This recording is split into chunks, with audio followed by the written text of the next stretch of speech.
thank y'all for coming. Our honored guest has finally arrived. He had to make us, he wants to make an entrance when he gets here, so we might be a little bit late. Just a little. No later than I've been when I go fishing with you, that's for sure. Yeah. Every time me and he go fishing, I'm always late. I gotta remember this. That's just fuel for me because I'm usually getting the heat. Where are you? Yeah. He always tells me he's gonna be at my house like about 7:15. Hey man, I'll be there about 8. I'm gonna do that next time. Pretty much. Well, hey guys, it's awesome to see all you guys. We got some new faces tonight. That's really cool. Some of the same faces that we see pretty regular, but a lot of new faces in the crowd tonight. That's always fun to see new people that we get to talk fishing with and do our best with a little bit of knowledge that we do have to try and help you guys. It's a pretty awesome experience for all of us. I know we all enjoy it. So thank y'all for coming out. Thank you guys for watching in there in that little box right there. Tonight we got Mike McFarland. Right here, come on over here with me, bud. There he is. Got Mike. Mike's going to talk about some various topwaters. I'm going to talk about frogs, but first, we got the old Smash Captain, Smash Tech Custom Baits, Mad Hatter Genius Swim Bait Creator, Mr. Heath Taylor. He's as passionate a guy as I've ever known when it comes to throwing swim baits of all sizes and shapes. When you go fishing with him, that's pretty much the only thing on the deck of his boat is about 35 different swim baits. So that's what he does. When he's on the water, he spends, we think, probably 90%. I was thinking about that last night. I was painting baits.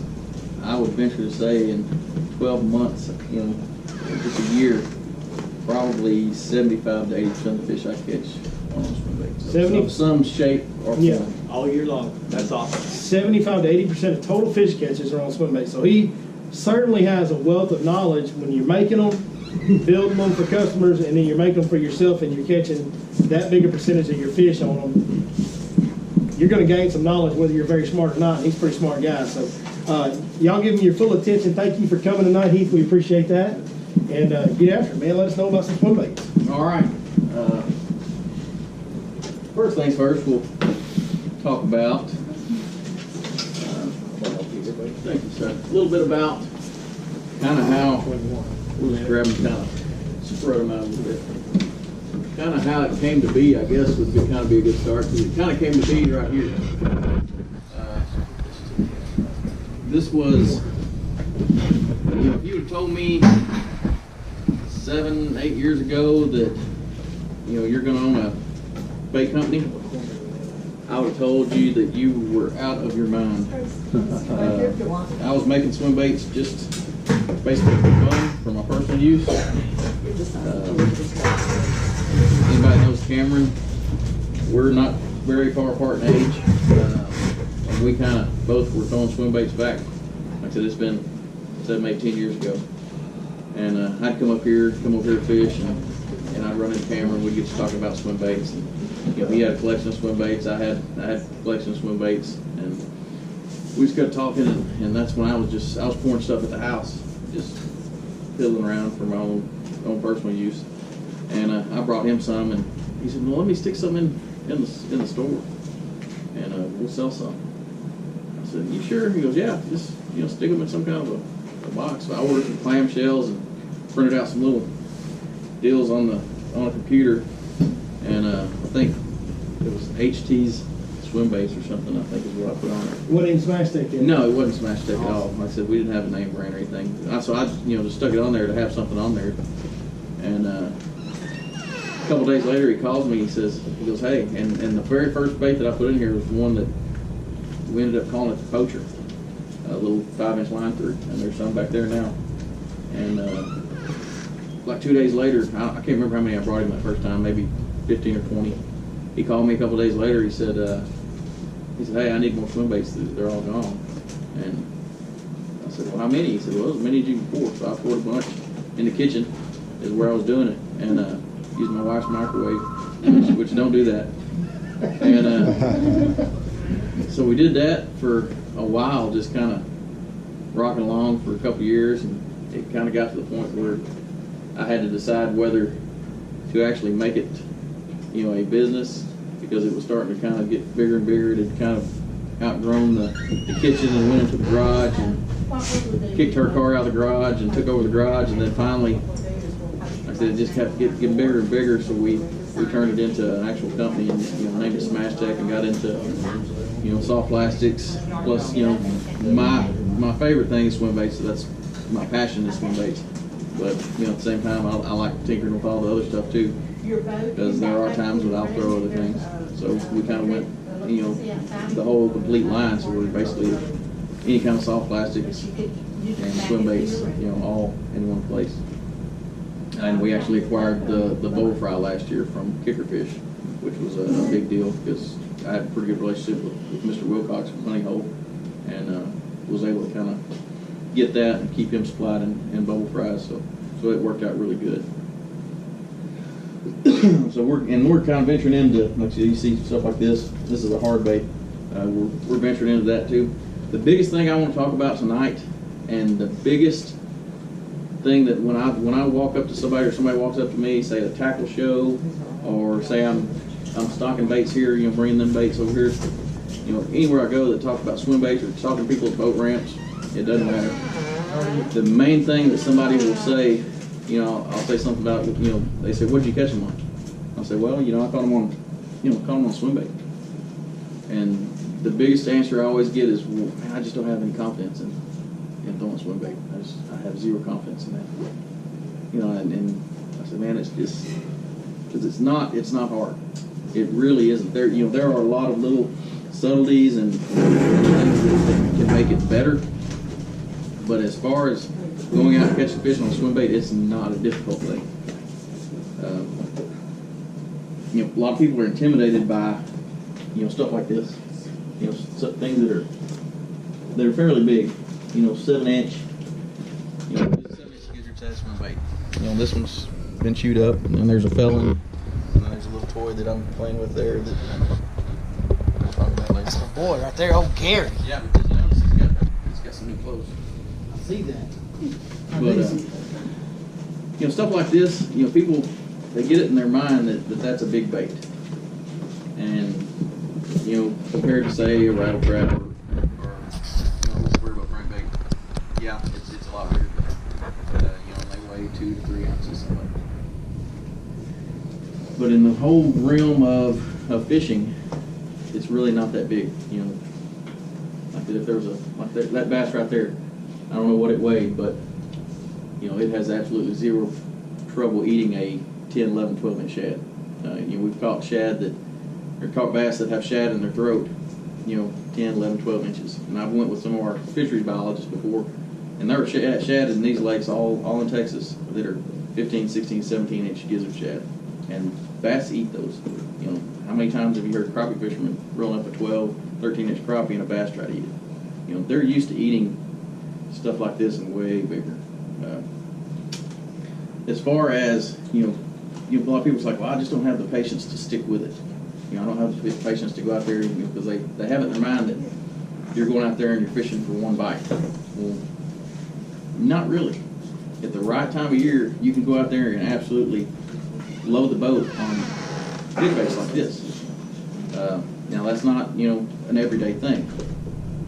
But I can't tell you how many times, we did a video a few weeks ago, if y'all watch Billy's stuff on YouTube, and all I threw the whole day was, bigger swim baits, with the exception of, I think I caught one fish on, because I had to catch a fish and put it down. But if I would have had my choice, I'd have probably been throwing like something like this. Swim baits. I caught one on stick bait, but everything else was on swim baits. I would have been throwing something like this, all along the bigger ones, because I have confidence in the bigger stuff. Now, the thing that's kind of, what I would say is, you kind of call it training wheels, or kind of the gateway drug. Would be this, something like this. This is not intimidating to anybody, but it still has all the attracting qualities of a swim bait. And the things about a swim bait that to me, kind of intrigued me back years and years ago, is they give off virtually zero negative cues to a fish. And the vast majority, with this one being kind of an exception, because this one is kind of it's kind of an all-purpose. as a whole, the swim baits like these and some of these other bigger swim baits, they're not a reaction bite. The fish are usually tracking them and following them for a distance and then committing to eat them. These, you can fish them a little faster, and you can get reaction strikes. You know, get fish to blow up through holes in the grass and stuff like that, all stuff like this. But then they can also be slowed down and serve the same purpose as this. So these are kind of a catch-all, do-all, and you know, while I've got this band, we're talking about them. I absolutely love throwing hollow body swim baits growing up, and still love throwing them.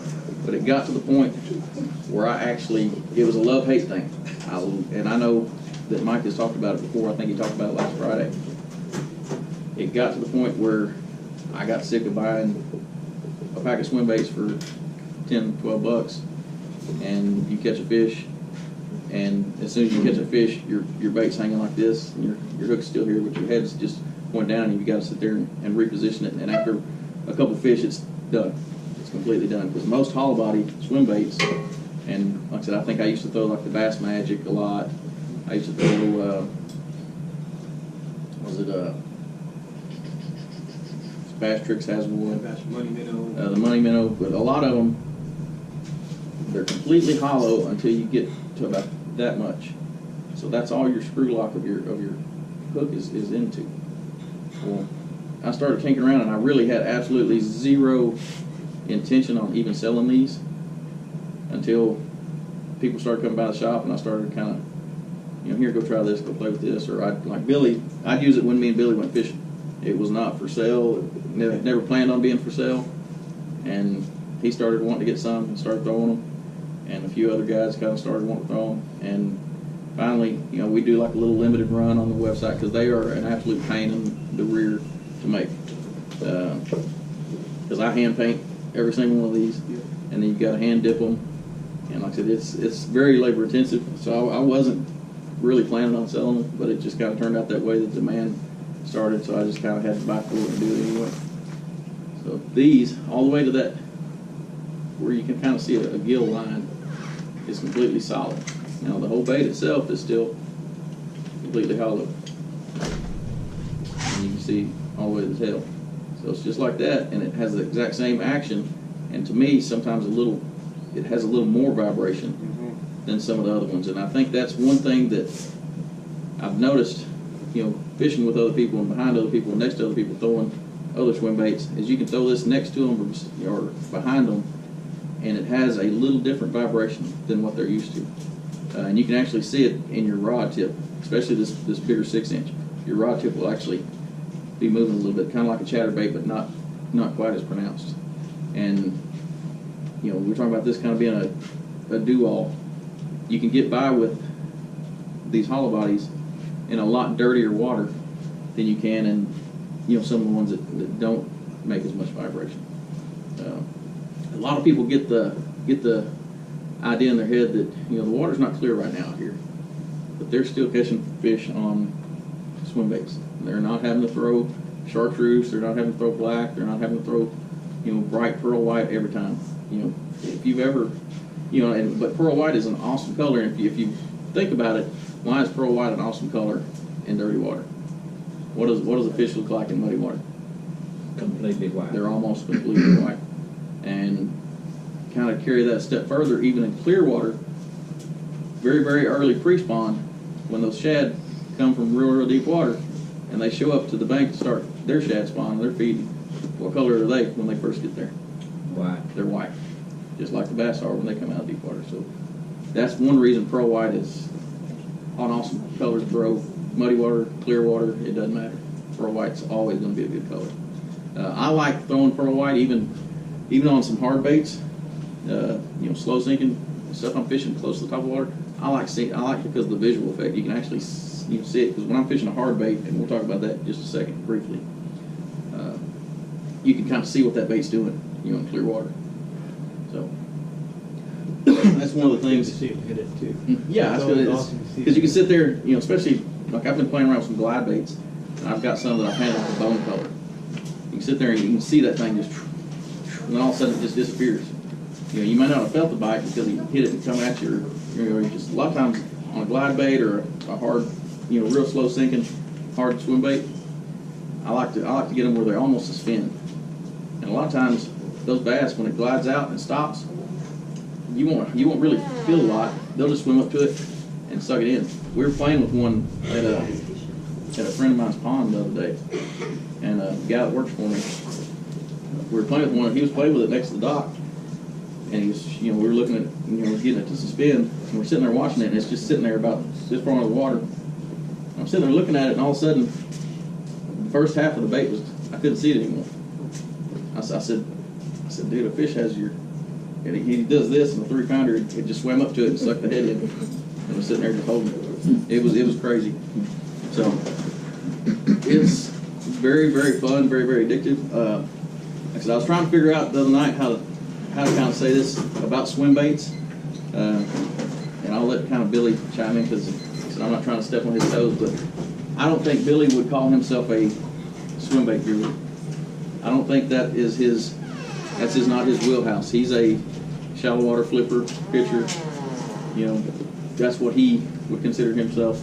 I fish heavy cover, heavy vegetation, heavy grass. Now, given that, a lot of people say, well, I don't have confidence. I'm not a swim bait guy. You've got to fish years and years, to get used to swim baits. Well, that's not necessarily the case, because how many big fish has Billy caught and his clients caught on swim baits this spring? It's a matter of being in the right places. Like I said, he knows fish. He knows where they're supposed to be, and it's kind of funny because I was thinking about driving over here when the line through thing was really firing up very early this year, and the shell bed thing was going on. I was talking to Billy a little bit, and he said, he didn't really get on the shell bed thing. He was busy, bed fishing and doing some other stuff. But he told me the first bunch of these I handed him, he said, I've got a plan for these. This was months ago. I told him when it was going to happen. Yeah, he said, I've got a plan for these. He said, when those fish start getting up in that grass, he said, I'm gonna start making hay with this thing after everybody else, has started with the line through thing. And he basically said he knew it was coming, and he knew what to do with it.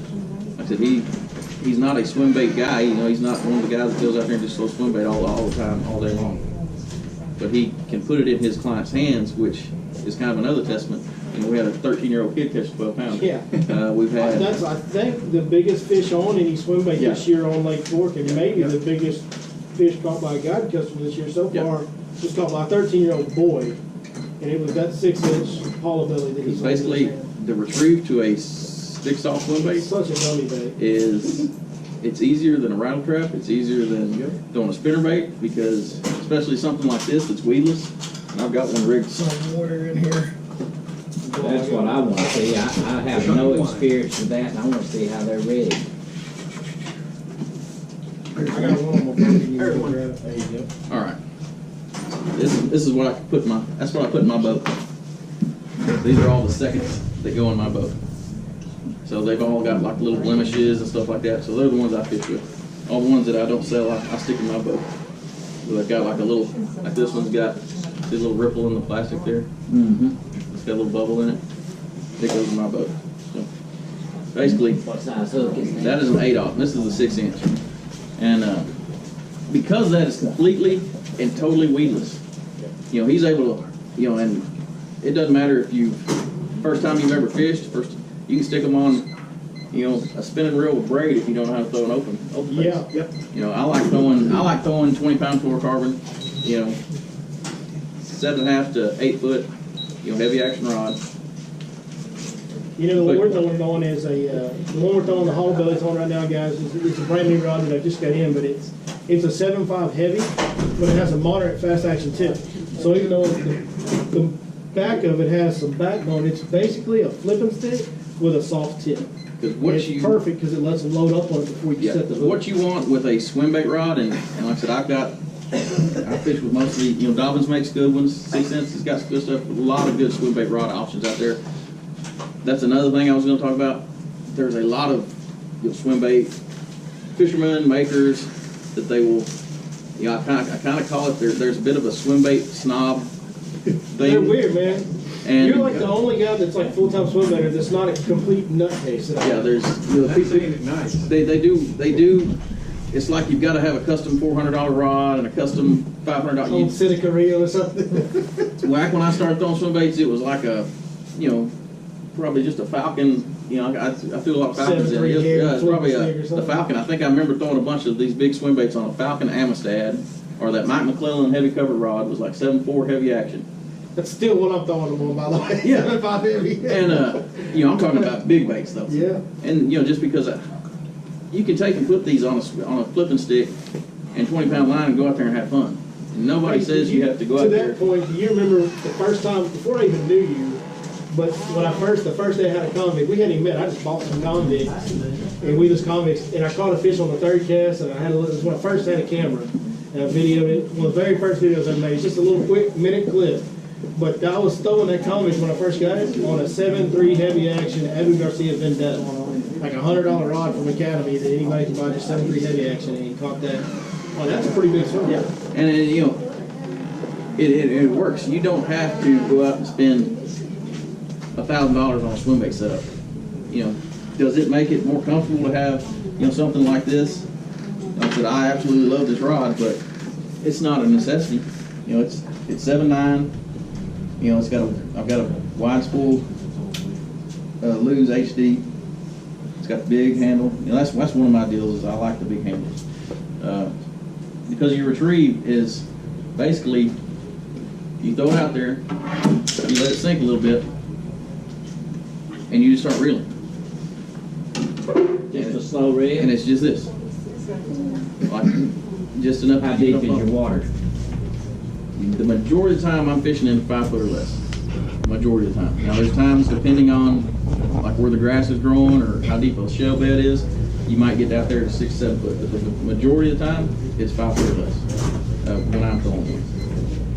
There are exceptions like when we go to Welsh. There's so much grass at Welsh that there's times your boat is sitting in 8 or 9 foot of water, but the grass comes up within 3 or 4 foot of the surface. So I'm fishing over the top of that grass and just ticking the top of that grass. My bait's still only 3 or 4 foot down, but there's 4 or 5 foot of grass, just completely solid grass underneath. So, and the deal is, you'll be sitting there, you throw it out there, and it's just, I've had, I'll put it this way, we had, I do some captaining for a high school team in Pittsburgh, and we had a tournament on Lake Tyler in February, March, and I'd never been to Lake Tyler, never seen Lake Tyler, knew nothing about it. I asked one person about it before I went, and he told me, well, you can start up in this creek. So we show up there, we start fishing. The water is after we had all that rain, the water was chocolate milk in the creek that we started in. They started out throwing, I think, a black and blue chatterbait. They caught one keeper, and we spent till lunchtime in that one creek because I didn't know anything about the lake. Finally, at lunchtime, I sat down, I pulled up my graph, and I pulled up my phone, and I started looking. And I said, we need to find something different because this isn't working. So I start looking, and I see the next creek over, there's like island, and you can tell there's some little patches of some kind of vegetation out there. And looking on the map chip, there was a creek channel that ran right next to the bank. I said, we need to go over there and look around. So we go over there, and the kids that I captain, they're good kids, and they're pretty good fishermen, but you have to always tell them to slow down, slow down, slow down. So I picked up the 4.5 inch hollow body, and they're throwing, their rattle trap and chatterbait, just burning it. So I pick up the 4.5 inch hollow body, and we get to where that creek channel goes around an island. And I'm throwing it out there just kind of, I was like, because I want to know if, this is what we need to be doing. I'll fish it right, and if they bite it, I'll hand it to them. So I'm reeling it, just fast enough. And the deal with this, the way I like to fish it, is you can feel that tail moving. I reel it just fast enough to where you feel that tail moving. I said, no faster, no slower, just enough where you can feel that, because the whole body does this. And not just, the tail doesn't just do this like That's on the some big speed. thing. Kind of like a chatterbait. That's a little faster than I fish. Yeah, the whole body just sits there and goes back and forth. But like I said, you just, whatever speed, you can feel that start to move is what you need to fish it. So I throw it out there about the third cast. I have one eat it, and I just stop and let him drop it. And I reeled in and I handed the rod to him. I said, okay, here. I said, you need to throw this. Like I said, they had one fish. It was, by then it was 12:30, 1 o'clock. We had to stop fishing at 3. We made it around that island, and there were some little isolated patches of hay grass. He catches the second keeper, catches the third keeper. I grab another one tied on for the other boy. They fill out their limit and pull twice. And when we got there was already a boat that had went through there. And by the time we got through, with the day, there was about 4 or 5 boats all fishing around us, but they were the only ones catching any fish. So, it was, and it kind of gave them confidence. They ended up, finishing, I think, 20th in that tournament. So next month we go to Lake Bob Sandwich. We go out there and we're fishing. We go back in the back of a cut that I know a buddy of mine had fished. He'd already fished there from daylight till I think about 11 o'clock is when we showed up back there. And we met them coming out. And they'd been beating this patch of grass up back and forth. And had caught a limit, and I think it culled 2 or 3, but they only had 9 or 10 pounds. Our first pass in there with a 4.5-inch hollow body, he catches a 3-pounder. And on our way back out, I hand him this rod with a 6-inch hollow body on it. He catches a 5-pounder out of that same patch of grass that they've been fishing all morning. And they ended up weighing, I think, 13 pounds and got like 9th place. And that was just, we ran around throwing hollow bodies. So as far as getting confidence in throwing a swim bait, there's nothing better to build your confidence than getting a hold of something like this. You just rig this on, I like to run it on a 4-aught beast hook. Now you can get away with, see that's the 4-aught owner beast. I just cut that one off a rod that was laying on the deck. But I think it's only got an 1/8 ounce weight. And you can see all the teeth marks on that. That's the coolest part, guys. On that hook. If you follow me at all, you were talking about Yum and the pro swim baits.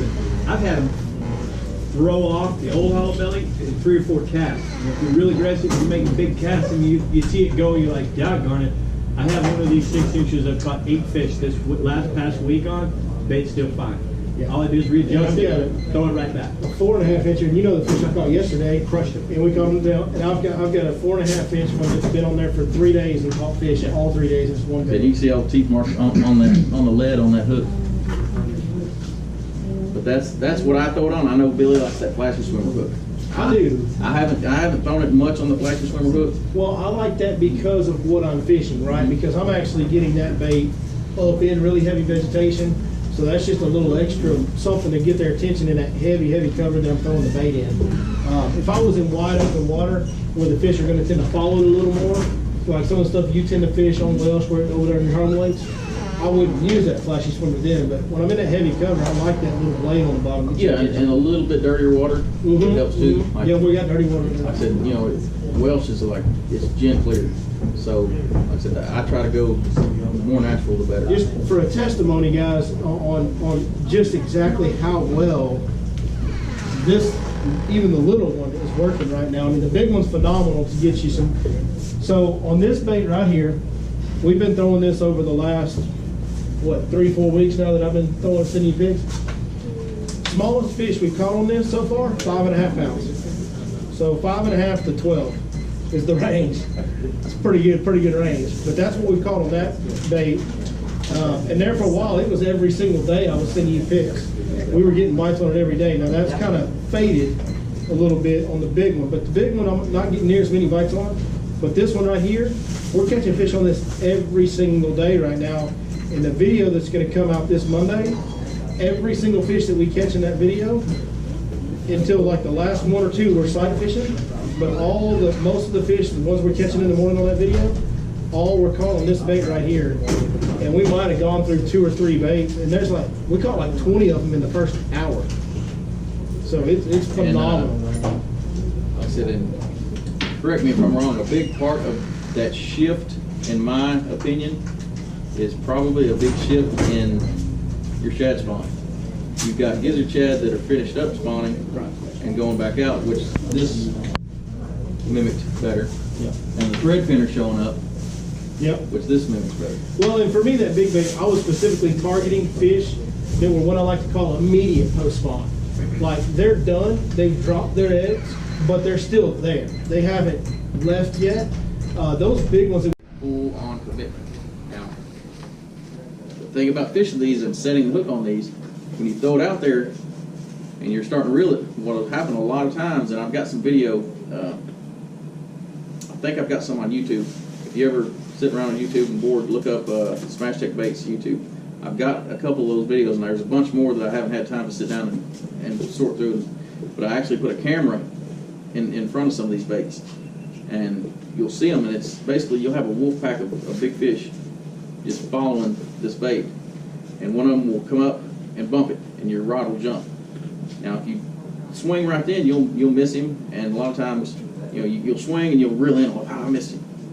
Just keep reeling, keep reeling, keep reeling. Just like I said, don't change anything. Now, there's times that sometimes they won't come back for it. You can reel it, reel it, reel it, and when you feel it, boom, just pause for just a second, and then come back again. Or after you've already kept reeling, and he hadn't hit it again, stop it for I'm talking just a second. And what'll happen is that bait will just go one way or another, and then get back. And a lot of times that will get them to commit. But you'll feel them bump your rod, and it's so hard not to just set the hook. Yeah. But you want to wait until so you'll feel them once. Sometimes it's 4 or 5. Boom, boom, boom, boom. And if you watch some of those videos, I know we've done some with Billy. There was a honey hole episode one time, and there was a bunch of that on there. We were sitting there fishing, and you see my rod just go just keep reeling. All of a sudden, it'll just boom, and it'll just get heavy, and that's when you go ahead and hit them. You've got to be, like I said, you got to be a little patient. And when it's me, you see me go, Yeah.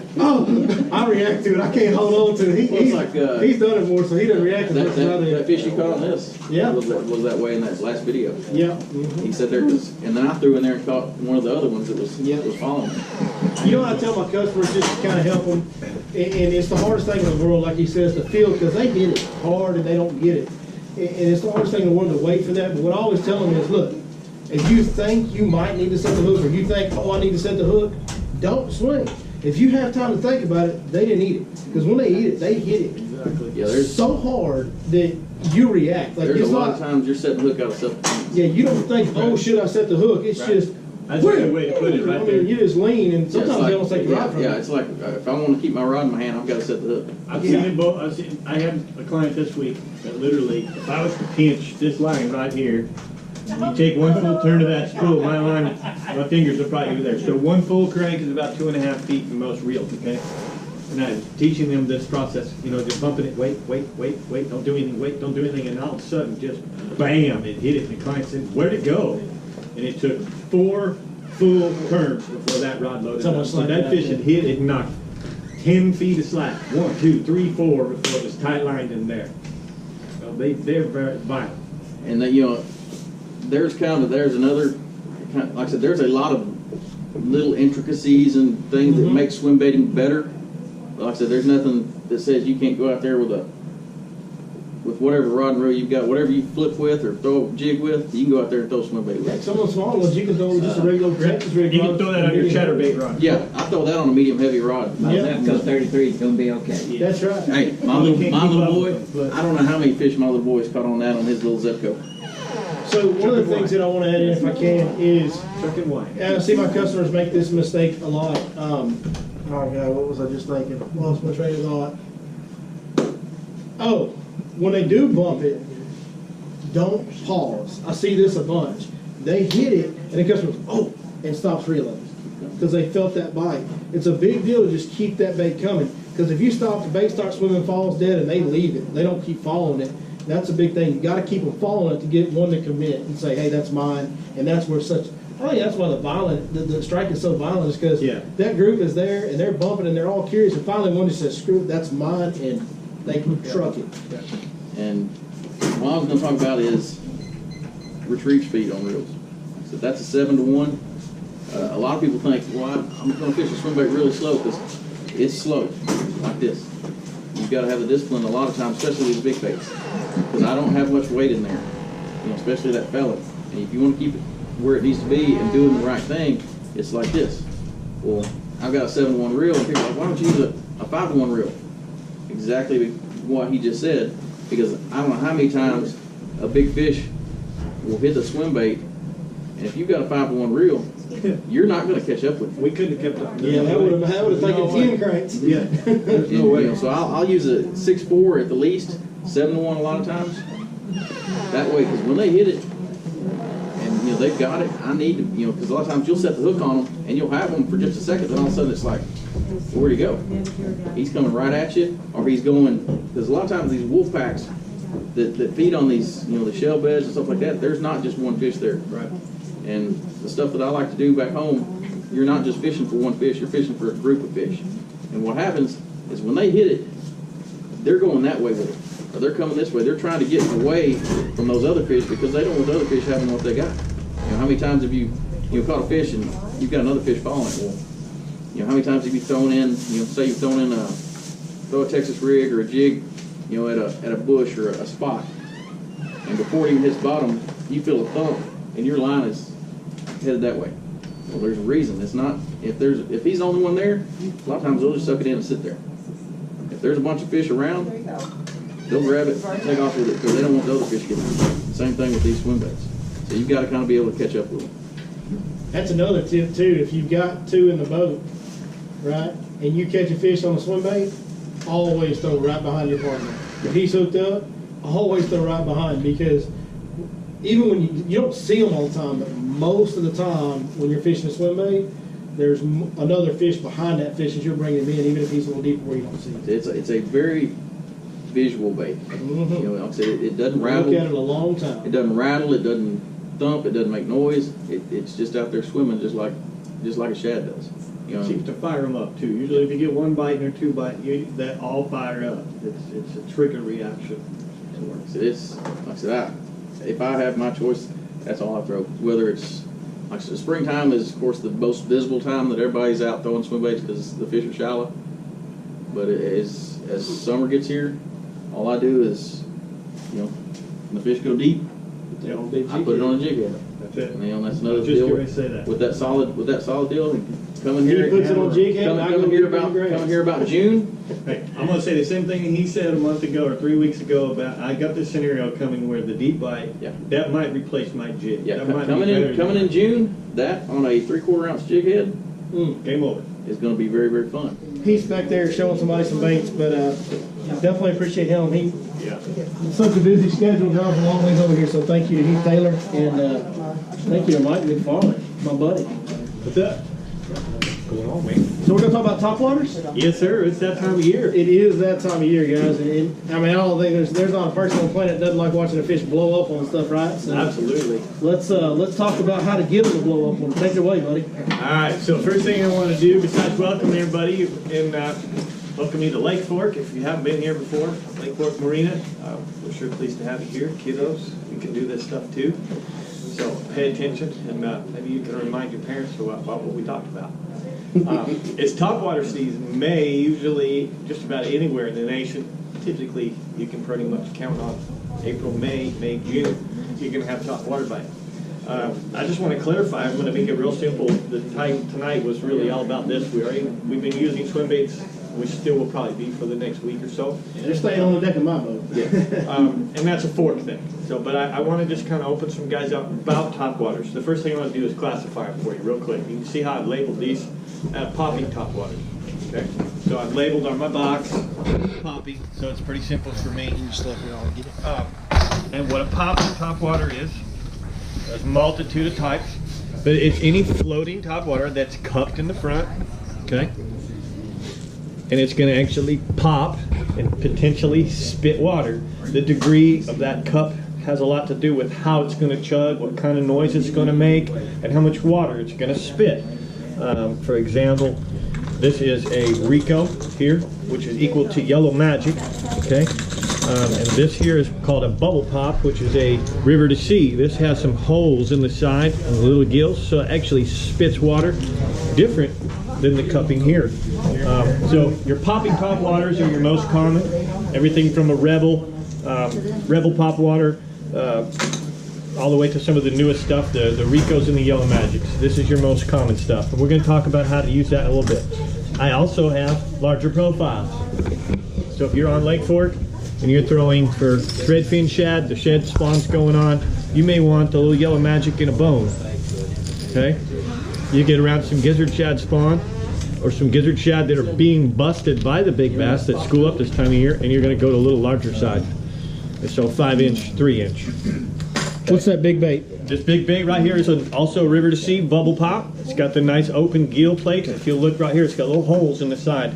So not only does it pop and do all the chugging stuff, but it actually spits water really nice. So this is a top water that you can walk. So it can actually walk or spit. And that's all in the technique. But this is in essence what your poppers are. We'll talk about what I use them in a minute. Just want to go through a description of what's what. My next is walking baits. Okay. What is a walking bait? Anybody have any idea what a walking bait is? Well, I just talked about walking a popper. Okay. A walking bait is actually one that has no cup, like your Vixens. You just gotta shake them violently, Mike. That's the only way to do it. Some of these, when I shake them violently, I end up with a hook in my hand. Some of these hooks are really, really good, and they get a hold of something, they don't let go. This is a Vixen. This is an original. Actually, I'm sorry. This is Repo Man. This was a takeover of Vixen. But this is a walking bait. Okay. What it doesn't have is it doesn't have the cup, the same. Okay. It doesn't have that plunging cup, and it actually walks real simple, like walking the dog, left, right, left, right, left, right. And that's the key to this bait, or any stick bait that's similar. Okay, it's a walking bait, and your presentation should be so. You may have different cadences. We're going to talk about that in a little bit. It may be a fast cadence, it may be a tight walk, it may be a wide walk, maybe long pause, short pause. But we'll get into that. There are some other versions of stick baits that are walking baits, straight stick bait. Okay, this right here is the Big Splash. This is Fred Rumbus bait, but it also has just a little bit of some cupping so that it's actually walking but spitting at the same time. This is a really, really hot bait right here on Fork for the big fish this time of year. This larger profile bait, okay? So that's your walking. I got one other walking. So guys have seen a lot of the glide bait stuff. Okay, we've talked to you about a one segment bait being glide bait. All right, this is actually a floater. Okay, this is a depths floater. It's a very expensive topwater. It's about $100, but you're not going to lose it. Okay, and we're going to talk about this. This is also a walking bait. What I found a lot of times with some of these larger profile walking baits is you have to learn a special knot. It's called a king sling knot or a loop knot, and it allows that head to be a little more free. There's actually a loop in front of where you tie that allows that head to really walk. So some of these larger profile baits won't walk as well for you without learning that knot. Okay, that's your walking baits. There's really three categories that I have: popping, walking, and then your buzz type baits. Prop baits. Yep, prop baits. Okay, prop baits can be single propped or double propped. Okay, like an old devil's horse. There's a ton of variety that come out today. Whopper Flopper. Yep, and the Whopper Flopper is one of my favorites. We're going to talk about that in just a minute. I got one tied on tonight. A Whopper Flopper, and another one that's unknown, which is this guy right here. This is a buzz jet. Okay. What this is a combination prop bait slash wake bait. Okay, it is topwater lure. It doesn't go underwater. This does not make it dive. This just makes it wake in the water. So it's got the prop in the back, and that is basically made by Depths. Also, this right here is your Depths. I'm getting all twisted up and stuff now here. What did I just call it? Buzz jet. Okay, your Depths buzz jet, and then your. Be careful how you say that one. Yeah, and your typical bladed stuff. All right, now let's go back and talk about how we fish it. No, we didn't show the Whopper Flopper. So that's three categories of topwater. Okay, they're all going to fish a little different, and they're all going to kind of have a place in the presentation. The Whopper Flopper is something new. By the way, rod socks, guys. If you want something to cover and protect your rod, that's what that is. You're wondering what I'm doing with that. Keeps me from breaking my rod. It lets my rod last a little longer. So here's one of my favorite prop baits. We're going to start with the prop baits because they're eating the prop baits now on Fork, and they're going to really start to eat this really well over the next 2-3 weeks. Early mornings, this thing is basically a chuck and wind bait. All right, there's nothing to it. It's a nice projectile. I'm going to run it on, usually the larger baits like this, I'm going to run them on heavy line. So I run 25-pound mono, This is actually a 25-pound big game. It floats, strong line, but you're basically going to throw it as far as you can and wind it back. All right. With this, one of the keys to this guy on the Whopper Flopper, what I found is you can reel it too fast. If you got it going to the water like a jet ski, and it's just churning, they just don't seem to eat it. I found that the slower I can keep this going with some just periodic pauses, I just want to kind of have an alerty thump, clunk, clunk, clunk. I don't want it going through the water. Okay. Do you find that speed changes based on wind levels? Sure. The calmer it is, if it's flat, just barely turn it, and then Absolutely. the more it blows, the faster. 100%. I've even noticed the other day, so the question was, do I find with wind or different conditions, different speeds? There's no doubt. Calmer it is, the slower, okay, with even longer pauses. Make it churn just a couple, then let it sit. Just kind of like that hard swim bait, okay? They're looking at it, right? In wind, what I noticed this week is I definitely pick up the pace, but with a Whopper Flopper, what I really notice is important is you pay attention to the waves. Because if you're trying to crank on it, you're turning that deal, as a wave hits it, it can plunge a little bit. And so it's really up to you to kind of know when you're paying attention to that, watch those waves because you're in those waves. This will actually fish in the 1-2 foot rollers really well, but you just got to kind of time when to make it move. So crank as it's coming down, Yes. pause as it's coming up? Exactly. As you see that wave coming on it, don't crank. And as soon as that wave's past, crank. And it actually really made a cool presentation once I recognized it. It would be just like any creature if this was live. And as the wave approaches, just like you in the water, you're going to struggle a little, and then you're going to get some momentum and move. And so I really found that as we worked through the waves with this, I was impressed. I didn't think I could throw it in that rough water, but you can throw the Whopper Flopper in rough water. That's why I wanted this to be showcased first. This is the #1 Lake Fork bait right now for top water, okay? Typically, I only throw in a couple of colors, shad color. The bone, this is your bone color. It's more yellow than bone, in my opinion. Some bones are a lot more like a bone, but that yellow bone seems to be the color that That's we all. the one, man. That's the one. That one and the black one, those are the two. Those are the two. So that's your Whopper Flopper. The popping top water, which is right now my second choice. The reason that this is my second choice is that we have a shad spawn happening. So I have a little smaller profile bait. I don't have the big gizzard shad right now, not in my opinion. And those shad are 3 to 5 inch shad. So I'm using a small popper. Okay, and I run this on 20 pounds. So I've lightened the line a little bit, 20 pound fluorocarbon. I want a soft tip. Does the job more, does what it's supposed to. There's $100 glide baits you can buy that aren't worth the money too. You gotta be careful. You gotta be really careful. There's $300 glide baits you can, $400. Yeah, there's $400 glide baits that aren't worth it. So stick with your names like Lucky Craft, River to Sea, a guy like Heath Taylor who's making it by hand, making it by scratch. That's where you're going to have some variance in price and what they're asking for their labor. A guy like Heath's a very honest man. He wants to earn his keep. He's not going to make something and realize you can't get it. So let's see. It should be 100. I'm going to stick with 300. Just 1 second. Heath, what's the retail on your glide baits? The jointed swim bait, 75 for the bait. The glide baits. Point bait. Oh, All right? the little. He wasn't here. Glide bait's 40. He So wasn't he's here. got glide baits back there that are $40 that I think are the most bite-getting glide baits on the market available right now. I've caught. I can show you the background on my phone has a 7-pounder and a 4-pounder hooked up on one at the same time. And my point being made right there, Okay. that's an honest man one earning more. his money.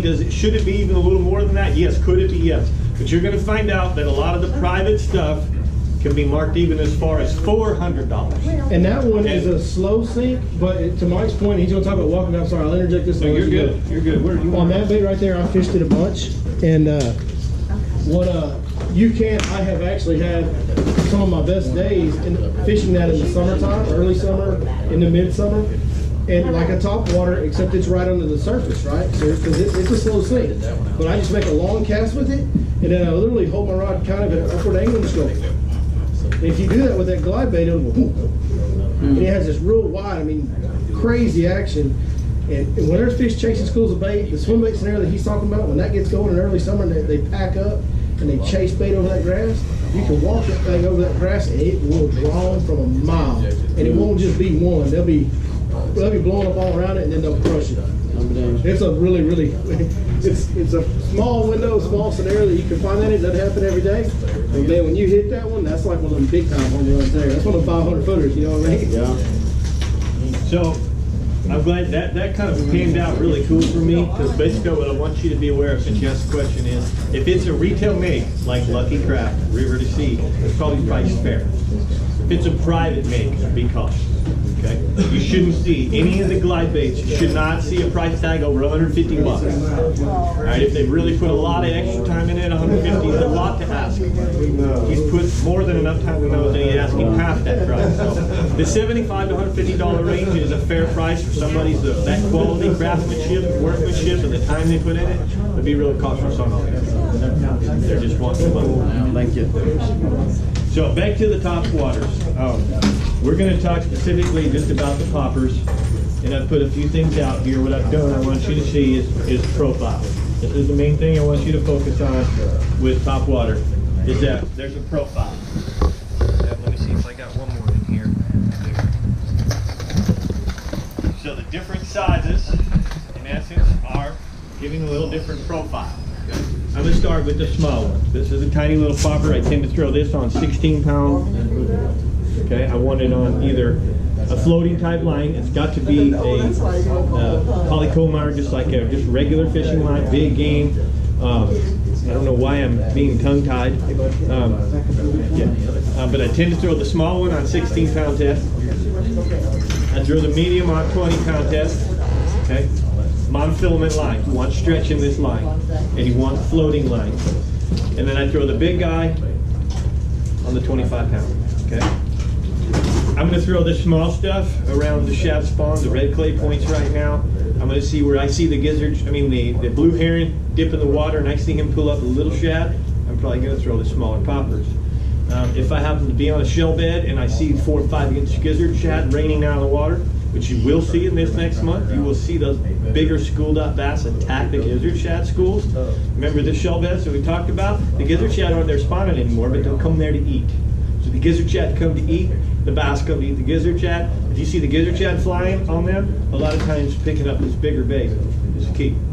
Okay? That bigger popper. If I feel that there's a lot of gizzard shad happening, as soon as I feel it, Well, guys, I continue to be the worst video maker there is out there. I came with 2 dead batteries to the seminar. You saw most of this guy. But you missed most of me and Mike. Sorry about that.